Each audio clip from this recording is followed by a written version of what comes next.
Campo Islam. Campo Islam, Kangkong, Lamisuna, Lutang, Luok, Monosita, Luok, Maanta, Minaran, Nipa, North. Campo Islam?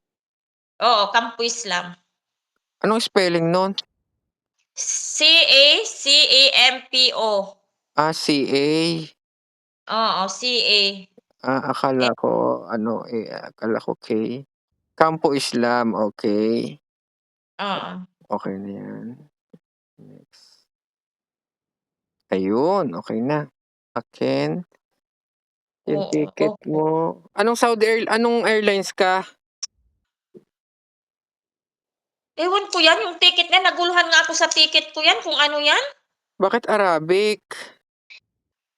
Mayroon naman naka-translate dyan, Nasaan? Nasaan ang English? Ito. Okay na. Dammam to Abu Dhabi. Nasaan yung Maynila mo? Yan sa taas, parang ano yan, Dammam to Manila, yan sa taas. Kaya nga nagkagulo kami ng amo ko. One page lang to eh. Nasaan yung isang page? Yan lang ang binigay niya sa akin.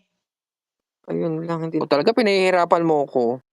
Sir Kabayan, sorry kasi yan kaya nagkagulo kami ng amo ko kasi hiningi ko talaga sa kanya. Ba't hindi mo binigay sa akin? Ano Ay, yung nako. na-send ko? Nag-send na ako sa Ay, nako, kabayan. Ayun ang hinihingi ko sa iyo. Sabi mo, wala.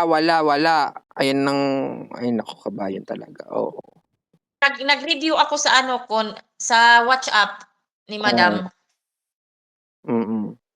Kanina pinatayan niya pa ako ng internet, wala sa ayos.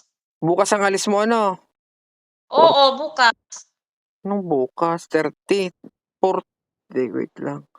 Bukas ng gabi yan, yung flight ko. Pero bukas 14 ang alis mo. Nung bukas. 13 lang bukas eh.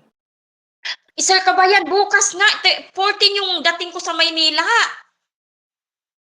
Oo nga, 13 nga ang alis mo bukas. Ang dating mo sa Manila, 14. Na nga. Oo nga.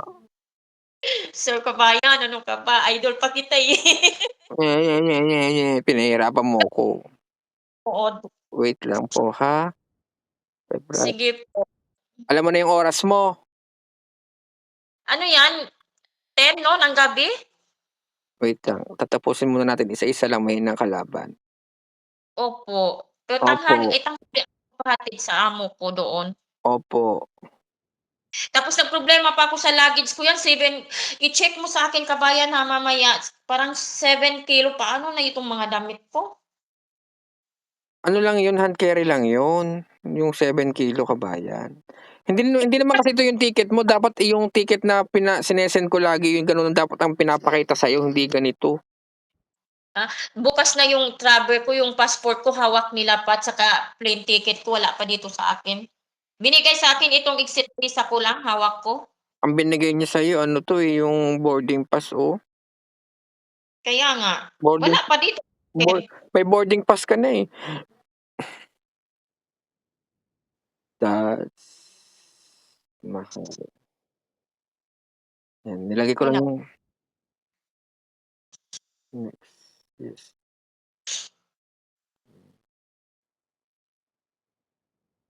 Akala ko nagalit na sa akin si Sir Kabayan, sobrang iyak ko na. Naku. Okay na po. Sasend ko na sa'yo yung e-travel mo, ha?